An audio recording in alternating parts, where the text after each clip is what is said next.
વિજ્ઞાન અને technology general knowledge ભાગ 11 પ્રશ્ન 1 હોઠથી પાણી પીતા મોટા ભાગના પ્રાણીઓ કેવા હોય છે? જવાબ શાકાહારી. પ્રશ્ન 2 જીભથી પાણી પીતા હોય તેવા મોટા ભાગના પ્રાણીઓ કેવા હોય છે? જવાબ માંસાહારી. પ્રશ્ન 3 સપ્તર્ષિ તારા જૂથ કયા સમયગાળા દરમિયાન દેખાય છે? જવાબ ફેબ્રુઆરીથી ઓગસ્ટ. પ્રશ્ન 4 સપ્તર્ષિ તારા જૂથના તારાઓના નામ જણાવો. જવાબ મરીચી, વશિષ્ઠ, અંગીરા, અત્રિ, પુલહ, કટુ અને પુલત્સ્ય. પ્રશ્ન 5 રાત્રે શાની મદદથી દિશા જાણી શકાય છે? જવાબ ધ્રુવના તારાની મદદથી. પ્રશ્ન 6 મૃગ તારા જૂથ ક્યારે દેખાય છે? જવાબ ડિસેમ્બરથી ફેબ્રુઆરી. પ્રશ્ન 7 વ્યાઘનો તારો કઈ દિશામાં દેખાય છે? જવાબ પૂર્વ દિશામાં. પ્રશ્ન 8 સૂર્ય એક તારો છે તે કઈ દિશામાં ઉગે છે? જવાબ પૂર્વ દિશામાં. પ્રશ્ન 9 આપણે કયા ગ્રહો નરી આંખે જોઈ શકીએ છીએ? જવાબ બુધ, શુક્ર, મંગળ, ગુરુ અને શનિ. પ્રશ્ન 10 સૂર્યોદય પહેલા પૂર્વ દિશામાં કે સૂર્યાસ્ત પછી પશ્ચિમ દિશામાં નરી આંખે જોઈ શકાતો ગ્રહ કયો છે?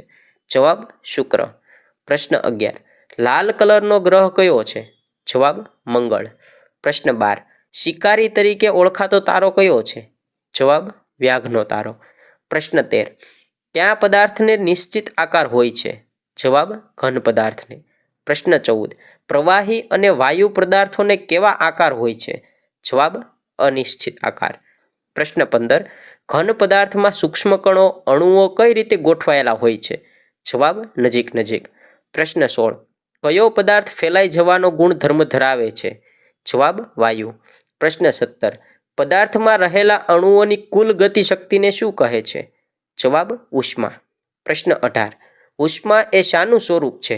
જવાબ ઉર્જાનું. પ્રશ્ન 19 કાર્ય કરવાની ક્ષમતા શામાં હોય છે? જવાબ ઉષ્મામાં. પ્રશ્ન 20 ગરમી આપવાથી પ્રવાહી પદાર્થના કદમાં શું થાય છે? જવાબ પ્રસરણ. પ્રશ્ન 21 પદાર્થને ઉષ્મા આપવાથી તેના અણુઓ વચ્ચેની જગ્યા વધતા શું થાય છે? જવાબ કદમાં વધારો થાય છે. પ્રશ્ન 22 ઘન પદાર્થમાં થતા ઉષ્માના સંચરણને શું કહે છે?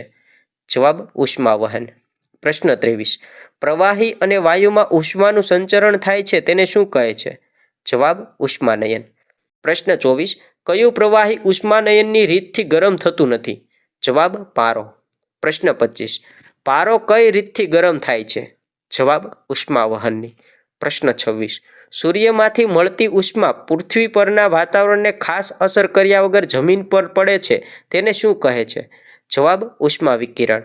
પ્રશ્ન 27 પદાર્થને વધુ સમય ઠંડો કે ગરમ રાખવા કેવા પદાર્થનો ઉપયોગ થાય છે? જવાબ ઉષ્માના મંદવાહક.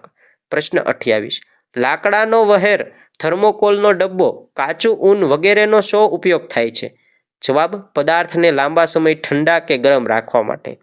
પ્રશ્ન 29 પદાર્થના કદ કે આકારમાં થતા ફેરફારને કેવા ફેરફારો કહેવાય છે? જવાબ ભૌતિક ફેરફારો. પ્રશ્ન 30 માનવ સર્જિત કે કુદરતી ફેરફારોથી આપણને નુકસાન થાય છે આવા ફેરફારને શું કહે છે? જવાબ પ્રતિકૂળ ફેરફારો. આવા જ ગુજરાતી જનરલ નોલેજના વિડીયો જોવા માટે અત્યારે જ વિડીયોને લાઇક કરો, ચેનલને સબસ્ક્રાઇબ કરો અને આ વિડીયોને તમારા મિત્ર વર્તુળમાં શેર કરી દો.